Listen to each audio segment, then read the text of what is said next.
Free டைம்லேயே ஒரு நல்ல இன்கம் எப்படி ஜென்ரேட் பண்ணுறதுன்னு உங்களுக்கு சொல்லித்தர போகிறேன்.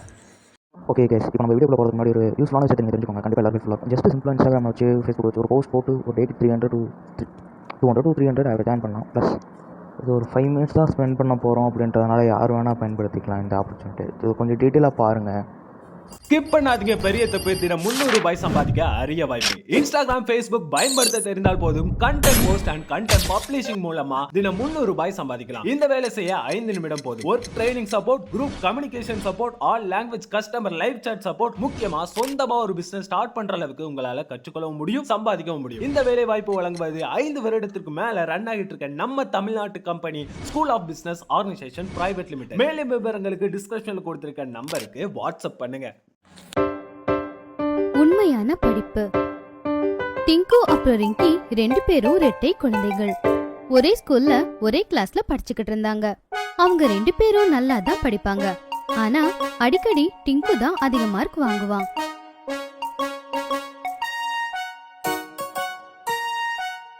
இந்த தடவை 2 பேரும் அப்பா கிட்ட சைக்கிள் வாங்கி கொடுங்கன்னு அடம் பிடிச்சப்போ அப்பா அதுக்கு ஒரு கண்டிஷன் போட்டாரு. என்கிட்ட ஒரு சைக்கிள் வாங்குறதுக்கு மட்டும்தான் பட்ஜெட் இருக்கு. உங்க 2 பேர்ல யார் டாப் வராங்களோ அவங்களுக்கு தான் சைக்கிள் கிடைக்கும். அப்பா சொன்னதை கேட்டதும் 2 பசங்களும் தீவிரமா படிக்க ஆரம்பிச்சாங்க. ஆனா டிங்கு கொஞ்சம் ஓவர் ஸ்மார்ட்டா இருந்தான். அவனுக்கு பரீட்சையில எப்படி மார்க் வாங்குறதுன்னு தெரியும். எக்ஸாம்ல என்ன வரும் அப்படிங்கறது தெரிஞ்சு வச்சுக்கிட்டு அதை மட்டும்தான் படிப்பான். ஆனா ரிங்கிக்கு படிக்கிறதுனா ரொம்ப பிடிக்கும். அவ எப்பவுமே முழு புத்தகத்தையும் படிப்பா. இங்க பாரு, சைக்கிள் எனக்கு தான் கிடைக்க போகுது. நீ இந்த முழு புத்தகத்தையும் படிக்கிற இல்லையா? ஆனா எக்ஸாம்ல இதெல்லாம் வரப்போறது இல்ல. உனக்கு எப்படி தெரியும்? அட இத பாரு, கடந்த 3 வருஷத்தோட क्वेश्चन பேப்பரை என்னோட டியூஷன் சார் எனக்கு கொடுத்திருக்காரு. எப்பவும் இதுல இருக்கிற क्वेश्चन மட்டும் தான் வரும். சரி, ஆனா எனக்கு எந்த ஷார்ட்கட்டும் எடுக்க வேண்டாம். எக்ஸாம்ஸ்க்கு வர क्वेश्चन எல்லாமே இந்த புக்குக்குள்ள இருந்து தானே வரப்போகுது.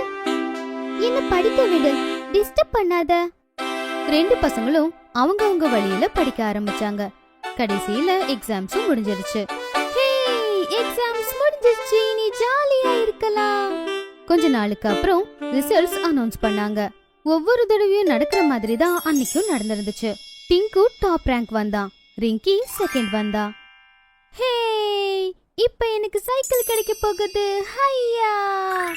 டிங்குவுக்கு சைக்கிள் கிடைச்சது. அவன் ரொம்ப சந்தோஷமா இருந்தான். எடுத்துக்கோ, ஆனா ஞாபகம் வச்சுக்கோ, இந்த சைக்கிள் 2 பேருக்கும் தான். ரிங்கிக்கும் கொஞ்சம் விளையாட கொடுனா. ஆனா டிங்கு யாரோட பேச்சையும் கேட்கவே இல்ல.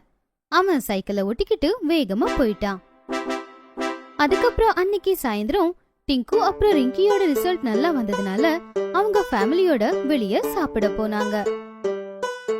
சாப்பிட்டு முடிச்சதுக்கு அப்புறம் அவங்க எல்லாரும் ஹோட்டல்ல இருந்து வெளியே வரும்போது திடீர்னு சில பேர் மைக் அப்புறம் கேமரா எடுத்துக்கிட்டு அவங்க முன்னாடி வந்தாங்க. நாங்க ஜீவன் சைக்கிளை ப்ரமோஷன் பண்ணிக்கிட்டே இருக்கோம். குழந்தைங்களுக்கு ஒரு சின்ன குவிஸ் போட்டி. எல்லாத்துக்கும் சரியான பதில் கொடுத்தா ஜீவனோட டாப் மாடல் சைக்கிள் உங்களுக்கு பிரைஸா கிடைக்கும். அது கூடவே இந்த புதிய பேக் அப்புறம் பாட்டில் கூட. 2 பசங்களும் குவிஸ்ல பார்ட்டிசிபேட் பண்ணாங்க.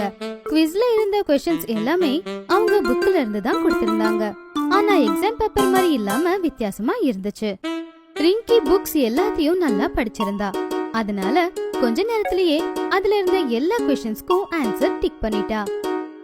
இதை எடுத்துக்கோங்க அங்கிள், நான் எல்லாத்துக்கும் ஆன்சர் பண்ணிட்டேன். பரவாயில்லையே, டைமுக்கு முன்னாடியே முடிச்சிட்டியே. Very good. டிங்கு ரொம்ப முயற்சி பண்ணான். ஆனா அவனுக்கு அதுக்கான பதில் தெரியல. கடைசியில அவனும் அந்த பேப்பரை கொடுத்துட்டான். 2 பேரோட பேப்பர்ஸ பார்த்துட்டு ஆர்கனைசர்ஸ் வின்னரை அனௌன்ஸ் பண்ணாங்க. இந்த குவிஸ்ல 100% சரியான பதிலோட ஜெயிச்சவங்க ரிங்கி.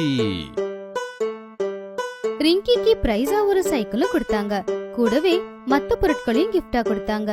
அது டிங்குவுக்கு கிடைச்ச ஒரு பாடம். டிங்குவுக்கு இப்போ நல்லா புரிஞ்சு இருந்துச்சு. நாம மார்க்ஸ்க்காக மட்டும் படிக்க கூடாது. நாம நமக்கான நாலேஜ்காக தான் படிக்கணும். டிங்கியோட ஸ்கூல் 11 மாசமா மூடி இருந்துச்சு. ஆனா கொரோனா கொஞ்சம் கொஞ்சமா குறையறத பார்த்து ஸ்கூலை ஓபன் பண்ணலாம் அப்படின்னு முடிவு பண்ணாங்க. எல்லா கிளாஸ் ரூமையும் சானிடைஸ் பண்ணாங்க. அப்புறம் டீச்சர்ஸ்க்கும் ஸ்பெஷல் ட்ரைனிங் கொடுத்தாங்க. ஸ்கூல் ஓபன் பண்ண போறாங்க அப்படிங்கறத கேள்விப்பட்டதோ கட்டு சிங்கி அப்புறம் அக்கப்பக்கத்துல இருக்கிறவங்க எல்லாரும் அவங்க பிள்ளைங்களை நினைச்சு வருத்தப்பட்டாங்க. கட்டு சிங்கியோட அப்பா, நாளைக்கு குழந்தைங்கள ஸ்கூலுக்கு அனுப்புறியா? கண்டிப்பா அனுப்பியாகணும். ஏன்னா ஆன்லைன் கிளாஸ்ல குழந்தைங்க நல்லா படிக்கிறதே இல்ல. ஸ்கூலுக்கு போனா மட்டும்தான் அவங்க நல்லா படிப்பாங்க. அதுல எல்லாம் ஒண்ணுமே இல்ல. இவ்வளவு நாள் சும்மா இருந்துட்டு படிக்கிற ப்ரெஷர் எவ்வளவு இருக்கும், குழந்தைங்களுக்கு அது தாங்கவே முடியாது. இந்த பக்கம் கட்டு சிங்கி கூட பயந்திருந்தாங்க. அவங்களுக்கு ஸ்கூலுக்கு போகவே பிடிக்கல. நாங்க ஸ்கூலுக்கு போக மாட்டோம், அங்க கொரோனா இருக்கு. பாப்பா, உன்னோட ஃப்ரெண்ட்ஸ் எல்லாரும் வராங்கல்ல? யாரும் வரப்போறதில்ல. நான் அவங்க எல்லாருக்கும் கால் பண்ணேன். ராஜு, சமீர், கிட்டு யாரும் ஸ்கூலுக்கு வர மாட்டாங்களாம். நாங்களும் ஸ்கூலுக்கு போக மாட்டோம் அப்படி சொல்லி கட்டு சிங்கி ஆள ஆரம்பிச்சாங்க. அவங்க அம்மா அப்பா கவலைப்பட்டாங்க. ஜனவரி 12ஆம் தேதியும் வந்துச்சு. கட்டு சிங்கி ஸ்கூலுக்கு கிளப்புறதுக்கு அம்மா ரொம்பவே கஷ்டப்பட்டாங்க. அதுக்கப்புறம் அவங்க அப்பா கூட அனுப்பி வச்சாங்க. அப்பா பசங்களை கூட்டிட்டு ஸ்கூலுக்கு வந்ததும் வாட்ச்மேன் அவரை தடுத்தாரு. சார், கொரோனாவோட காரணத்தினால பேரண்ட்ஸ் உள்ள போக கூடாது. நீங்க இங்கேயே விட்டுட்டு போங்க. சாயங்காலம் இங்கேயே வந்து கூட்டிட்டு போங்க. உங்க குழந்தைகளை நாங்க பத்திரமா பாத்துக்கிறோம். வாட்ச்மேன் சொன்னதை கேட்டு அப்பா உடனே கிளம்பிட்டாரு. அப்பா போறத பார்த்து கட்டு சிங்கி 2 பேரும் அழுதாங்க. குழந்தைங்களா உள்ள போங்க, பயப்படாதீங்க. கிளாஸ்ல மிஸ்டர் சார் வெயிட் பண்ணிட்டே இருக்காங்க. கிளாஸ் ரூம்ல கட்டு சிங்கி கவலையா உட்கார்ந்திருந்தாங்க. கிளாஸ்ல இதுக்கு முன்னாடி இருந்த மாதிரி எதுவும் இருக்கல.